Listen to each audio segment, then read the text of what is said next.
오늘 본문에 나오는 사도계파에 대해서 알려면 이스라엘 중간기 역사를 알아야 합니다. 이들은 주전 168년 마카비 혁명 무렵에 나타났다고 합니다. 이들은 헬레니즘 문화를 받아들였으며 진보적인 사람들이었습니다. 또한 이들은 모세 오경만을 인정했기 때문에 메세를 믿지 않았습니다. 이들은 이후 주전 142년 하스몬 왕조 때 하스몬 왕이 대제사장을 겸직하고자 할 때 이를 반대한 바리새파와 대립관계로 놓이게 되고, 사도계파는 이후 계속 하스몬 왕조에서 주전 142년에서 76년까지 권력 주변에 맴돌게 되고, 바리새파는 탄압을 받게 됩니다. 이후 바리새파들이 주전 76년에서 67년에 권력을 쟁취하고, 하스몬 왕조의 알렉산드리아의 두 아들이 권력 승계로 내분을 벌릴 때 주전 63년까지 바리새파와 혈투를 벌였습니다. 결국 주전 63년 로마의 폼페이오스 장군이 예루살렘을 함락하고 이두메인 헤롯 대왕이 정권을 잡으면서 진보주의자들인 사도계파는 권력 주변으로, 민족주의자면서 보수적인 바리새파는 민중 속으로 흩어지게 됩니다. 이후 주전 55년에 사두개인과 바리새인들 70명이 모인 사법기구인 산헤드린 공의회가 탄생합니다. 그리고 그 의장은 대제사장입니다. 대제사장은 사두개인에서 나온다는 것을 알아야 합니다. 사두개인과 바리새인들은 민중의 지지를 중요시했습니다. 사두개인들은 1차 유대전쟁 전에 외국으로 모두 피신했습니다. 그러므로 1차 유대전쟁 이후에는 바리새인들만 남게 되고, 이스라엘 역사는 바리새인들이 이끌어 나가게 됩니다. 바리새인들이 90년에 얀마 공의회를 개최하면서 지금의 구약 39장을 정경으로 채택하고 예수님을 따르는 이들을 더 이상 회당에 출입하지 못하게 했습니다.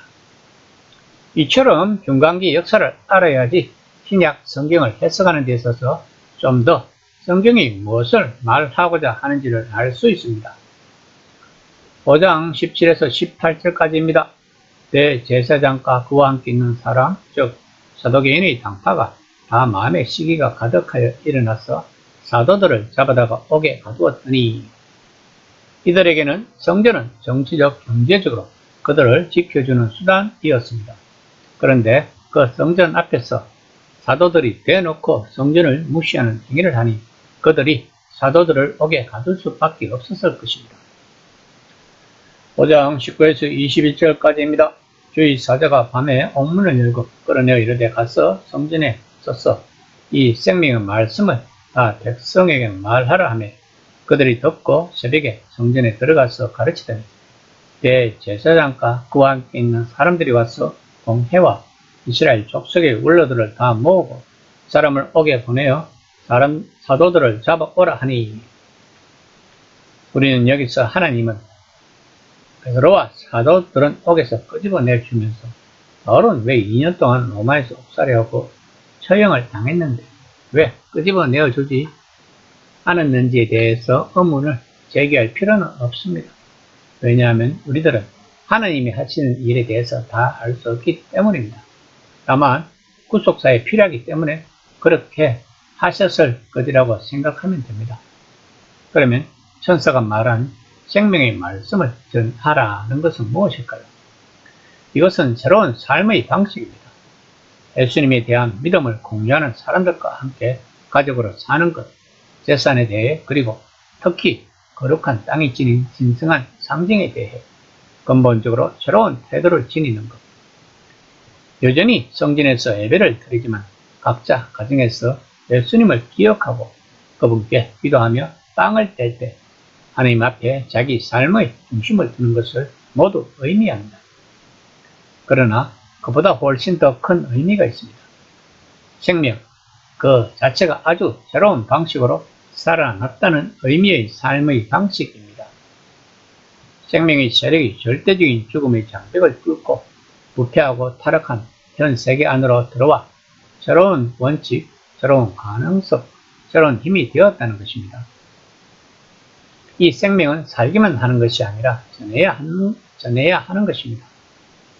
생명의 말씀 다 백성에게 말하는 요점은 사도들이 사는 방식과 그들이 행하는 지위의 근거를 둔 말씀이어야 한다는 것입니다. 말씀이 없는 상징은 아무리 강력하다 하더라도 이것이 어디에서 온 것인지에 대해 다양한 해석에 놓이게 되기 때문입니다. 이처럼 사도들은 새로운 삶을 살아야 하며 그것을 가르쳐야 하는 사명을 받은 자들입니다. 초대 교회에서는 가르칠 것이 많았을 것입니다. 즉, 예수님은 누구시고 하나님은 그분을 통해 무엇을 하셨고 그 일이 어떻게 하나님의 백성의 긴 이야기의 정점이 되고 또 오랫동안 기다려온 하나님 나라의 관련해 그 의미는 무엇인지 등을 설명해야 하는 것입니다. 이 모든 것을 하기 위해서 예수님은 성천하시기 전에 사도들에게 성령 세례를 받기까지 기다리라고 했습니다. 다시 말하면 하나님의 사역은 성령의 역사함이 있어야 한다는 것입니다. 25에서 26절까지입니다. 사람이 와서 알리되 보소서 옥에 가두었던 사람들이 성전에 서서 백성을 가르치더이다 하니 성전 맡은 자기 부하들과 같이 가서 그들을 잡아왔으나 강제로 못하면 백성들이 돌로 칠까 두려워함이더라.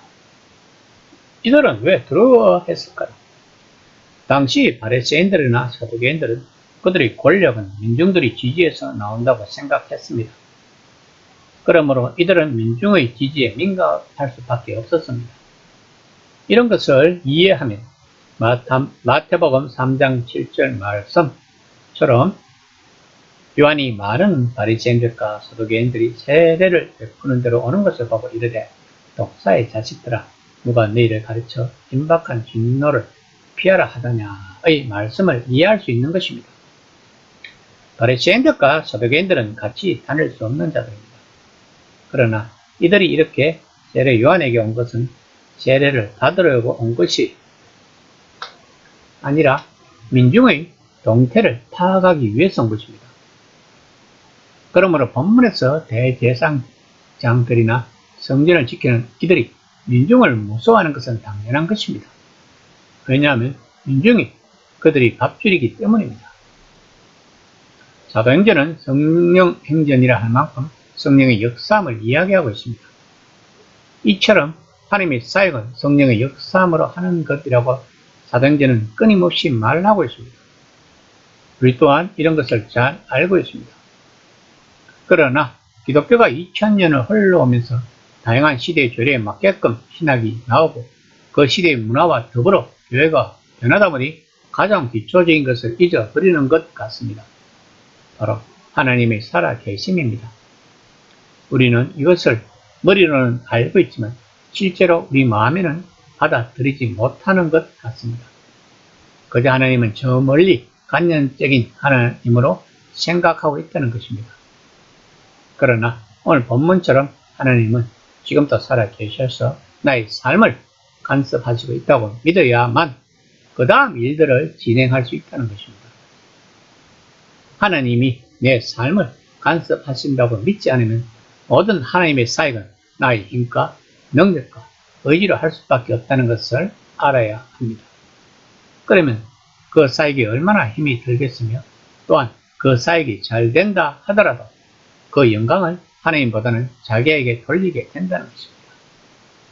이 시간 나는 하나님이 살아 계셔서 내 삶을 간섭하신다고 믿고 있는지를 한번 점검해 보는 시간이 되었으면 합니다.